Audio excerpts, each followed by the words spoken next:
The title of the following is Saturday Afternoon, 1940.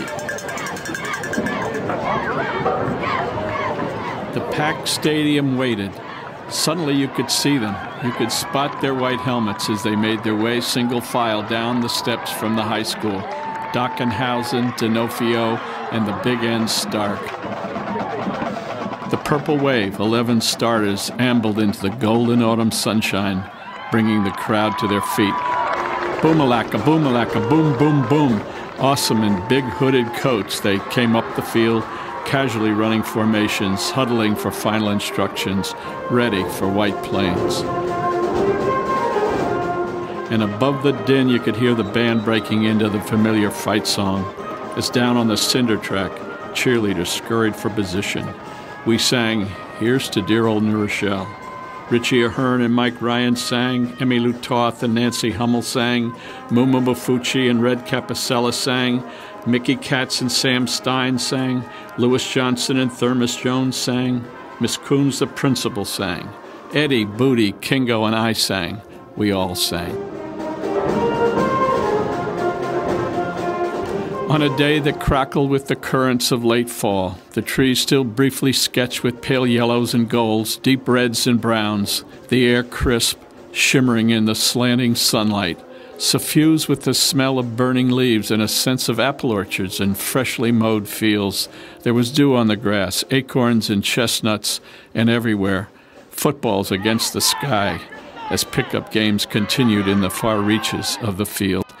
Nights, signs of the holidays, too. Pumpkins and Indian corn, turkeys and pilgrims, decorating banners and programs, school windows and refreshment trucks. And up in the stands, scrunched corduroys knee to knee, we could catch the voice of Bill Stern coming over the portable radios. Tommy Harmon has just scored here in Ann Arbor. And as we cheered in the bracing cold, our breath mingled with the wafting smoke of Chesterfields and Pall Malls. It was Saturday afternoon. Pom-poms and marching bands, baton twirlers and homecoming floats. And out on McKenna Field, determined figures, orange and black, purple and white, in a maze of nonstop action, lifted up by the cheers of more than 10,000 strong, the sound cascading down onto the chewed, scarred turf, urging on an outcome always in doubt. It was big-time, big-city football that would earn a New York Times headline, and a picture of my neighbor Kenny Brown, who ran 63 yards for a New Rochelle touchdown. And so, they played the game. Starting out in brilliant sunshine, they played on into the lengthening shadows, on into the deepening and melancholy chill. They played on through that late November afternoon until they were just a memory of long ago when I was young and they were heroes.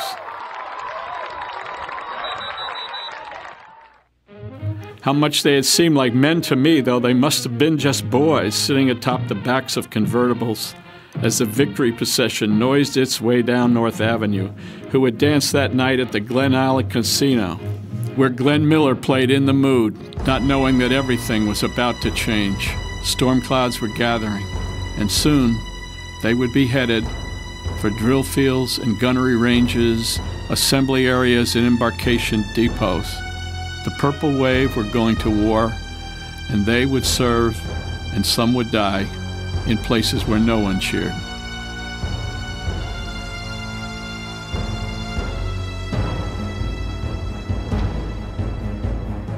On Bataan, Wake Island, and Corregidor, in the Solomons and the Marianas, at Tarawa, Bougainville, and Iwo Jima, in the Coral Sea, at the Battle of Midway where the tide turned, at Monte Cassino, Salerno and Messina, on the Anzio beachhead, at the Stone and the Battle of the Bulge, on Omaha Beach, on Utah, and from the hedgerows of Normandy through the long advance across the Rhine, they soldiered for us and their country and for Saturday afternoons.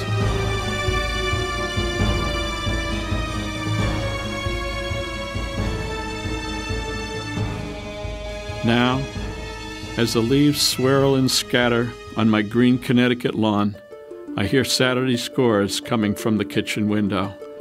And as the scores roll in from across the country, My thoughts return to the purple wave and the sacrifices they made. Sacrifices rarely mentioned today, curiously forgotten. Where they are and how they did, I do not know.